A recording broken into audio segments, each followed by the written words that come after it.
এবার দেখো ক নম্বর বলছে আমাদের মান নির্ণয় করতে বলছে 3xy into 9x² plus y² এর মান নির্ণয় করো।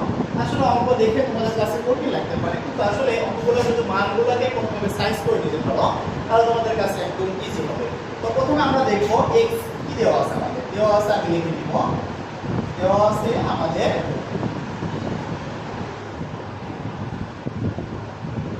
x equal √5 plus √2 divided 3।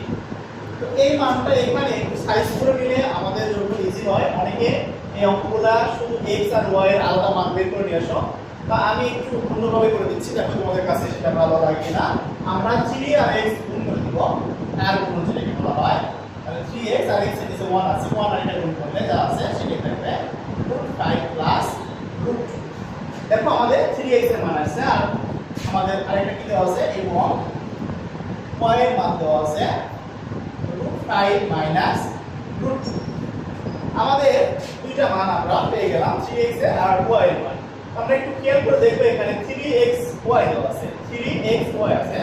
আমরা যদি মনে করি 3x টা হচ্ছে a আর y টা হচ্ছে b, অর্থাৎ a b এর সূত্র দিয়ে আমরা এটা কনভার্ট করতে পারি।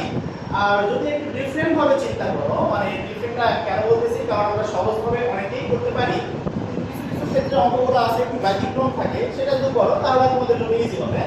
তো সেই ক্ষেত্রে আমি একটু ব্যতিক্রম এটা টাইপটা করে দিচ্ছি, দেখো তোমাদের কাছে ভালো লাগে কিনা। তো আমাদের এখানে এটা দুটো মান বের করব, যেহেতু আমাদের a b সূত্র লাগে a প্লাস b ডিভাইডেড 2 এরকম, অথবা 4 a b সূত্র কি লাগে এটা লাগে, ঠিক আমি 4 বের করব, a plus b whole square minus a minus b whole square. আর 2 into a square plus b square সূত্র হচ্ছে a plus b whole square minus a minus b whole square. এই দুইটা সূত্র অ্যাপ্লাই করে আমি অঙ্কটা করে দেব, দেখো তোমাদের কতটুকু ভালো লাগে তাই না। তাহলে আমরা এটার জন্য আমাদের কি লাগবে, দুইটা জিনিস তৈরি করতে হবে, একটা a প্লাস b আর একটা হচ্ছে a মাইনাস b। আমাদের এটা a আর এটা হচ্ছে b।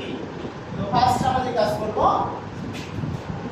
আমরা a এর জায়গায় সম্পদের কারণে আমরা এই পাশে করে দিয়েছি 3x প্লাস y। আমরা আগে করলাম 3x এর মান √5 প্লাস √2, এই যে প্লাস চিহ্ন, প্লাস y এর মান হচ্ছে √5 মাইনাস √2।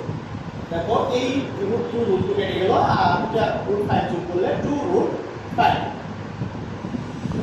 এবং আরেকটা মান বের করে নিব 3x মাইনাস y, অর্থাৎ √5 প্লাস √2, এখানে মাইনাস দিয়েছি মাইনাস, আর y এর মান √5